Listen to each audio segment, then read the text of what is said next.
नमस्कार। आज हम रामायण के एक ऐसे जबरदस्त योद्धा की कहानी में गहराई से उतरेंगे जिसका नाम तो कई लोगों ने सुना है, पर जिसकी कहानी शायद कम ही लोग जानते हैं। एक ऐसा योद्धा जिसने देवताओं के राजा को भी झुका दिया था। जी हां, हम बात कर रहे हैं इंद्रजीत की। चलिए समझते हैं उसकी इस असाधारण कहानी को और जानते हैं कि आखिर उसने वो अजेय शक्ति, वो इनविंसिबिलिटी हासिल कैसे की।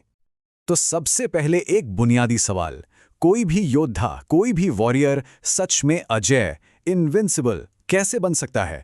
क्या ये सिर्फ ट्रेनिंग और हुनर की बात है, या फिर इसके पीछे कुछ और भी है, कुछ बहुत बड़ा? खैर, हमारी आज की कहानी में तो इसका जवाब बहुत ही नाटकीय है। एक योद्धा के लिए अजेय बनने का रास्ता सीधा देवताओं के राजा इंद्र को हराने से होकर गुजरता था। सोचिए जरा, तो ये सब शुरू कहां से हुआ? तो चलिए कहानी में और गहराई से उतरते हैं। और जैसा कि हर महान कथा में होता है, इसकी शुरुआत भी एक बहुत ही असाधारण जन्म से होती है। कहानी है लंका के महल की, जहां एक राजकुमार का जन्म होता है। पर यह कोई आम पैदाइश नहीं थी। कहते हैं कि जैसे ही बच्चे ने पहली बार आंखें खोली और उसकी पहली चीख गूंजी, तो वो आवाज बादलों की गड़गड़ाहट जैसी थी। इतनी जोरदार कि उसने स्वर्ग से लेकर पृथ्वी तक सब कुछ हिलाकर रख दिया। और जैसे ही ये खबर रावण तक पहुंचती है, वो दौड़ा चला आता है। अपने बेटे की उस गरजती हुई आवाज को सुनकर वो ऐलान करता है, इसकी चीख तो मेघों की गरजना जैसी है, इसका नाम होगा मेघनाद, यानी बादलों की गरज। और बस यहीं से उसकी महानता की पहली ईंट रखी जाती है। लेकिन देखिए, सिर्फ एक महान योद्धा का पैदा हो जाना ही तो काफी नहीं था, है ना? रावण की जो महत्वाकांक्षाएं थीं, वो बहुत बहुत बड़ी थीं। और उसने तय कर लिया कि वो अपने बेटे के भाग्य को, उसकी डेस्टिनी को खुद कंट्रोल करेगा। रावण चाहता था कि उसका बेटा अमर हो जाए, इमॉर्टल। इसके लिए उसने अपनी ज्योतिष विद्या का इस्तेमाल किया और सभी 9 ग्रहों को हुक्म दिया, हाँ हुक्म, कि वो मेघनाद की जन्म कुंडली में ऐसी शुभ स्थिति में बैठें कि वो हमेशा के लिए अमर हो जाए।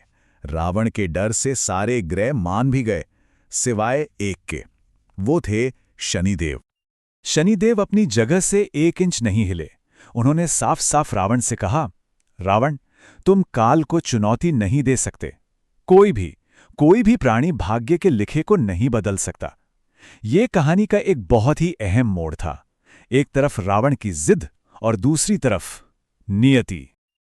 अब शनि का ये इनकार रावण को बर्दाश्त नहीं हुआ।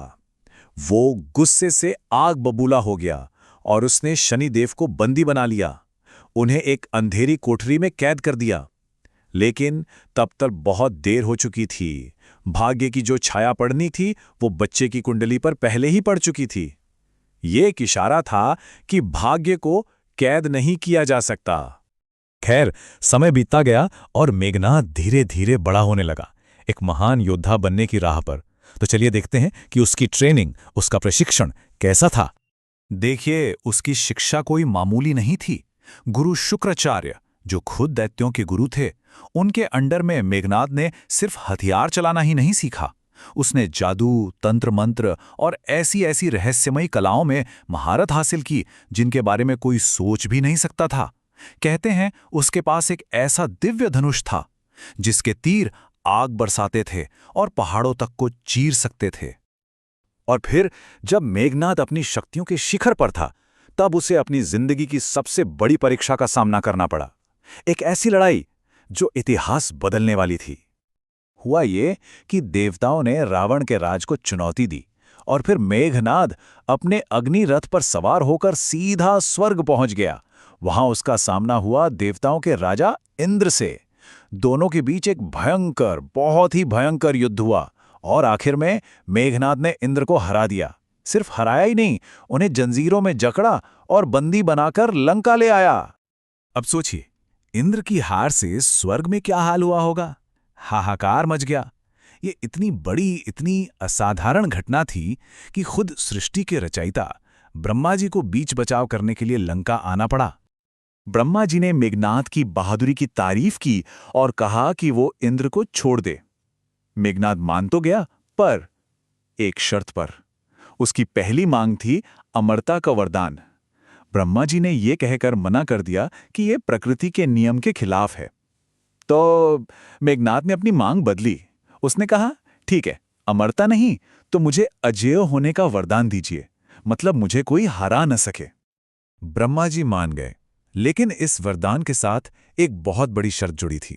उन्होंने कहा, जब भी तुम युद्ध में जाने से पहले अपनी कुलदेवी निकुंभिला का यज्ञ पूरा करोगे तो तुम्हें एक दिव्य रथ मिलेगा, और जब तक तुम उस रथ पर सवार रहोगे दुनिया में तुम्हें कोई नहीं हरा पाएगा। लेकिन एक बहुत बड़ा लेकिन था। अगर किसी दुश्मन ने तुम्हारे इस यज्ञ में, इस अनुष्ठान में बाधा डाल दी तो वही तुम्हारी मौत का कारण भी बनेगा। यहीं पर हमें पता चलता है कि कैसे सबसे बड़ी ताकत भी अपनी शर्तों के साथ आती है। और बस इस वरदान को स्वीकार करते ही मेघनाद का ट्रांसफॉर्मेशन पूरा हो गया। एक नए नाम और एक नई लेजेंड का जन्म हुआ।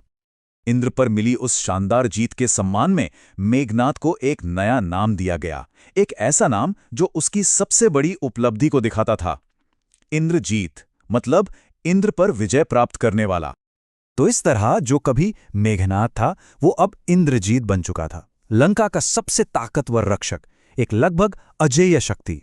पर उसके पास एक छिपी हुई, एक बहुत ही घातक कमजोरी भी थी।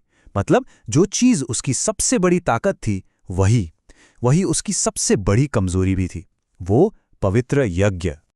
और ये कहानी हमें एक बहुत ही दिलचस्प सवाल पे लाके छोड़ देती है ना? दुनिया का शायद सबसे शक्तिशाली योद्धा, जिसके पास सिर्फ एक छिपी हुई कमजोरी थी।